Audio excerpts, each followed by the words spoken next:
In some great news tonight, New Orleans' most infamous dog. What? He made it through the storm. Zeus's Rescue posted a Scrim sighting from around 7 tonight. This was taken back in his usual stomping grounds in Mid-City. They're asking anyone that lives around Carrollton, Bienville to just put some food and warm water for him.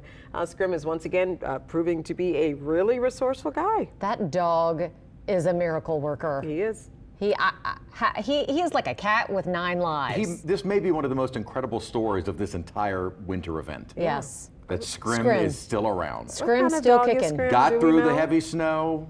See if he can get through 20 degrees tonight, but I think he's like a terrier mutt mix thing, right? he's just a dog of the streets. Yeah, I'm Right. gonna say. I don't think he has a breed. Are we sure that he's not He's a like street dog.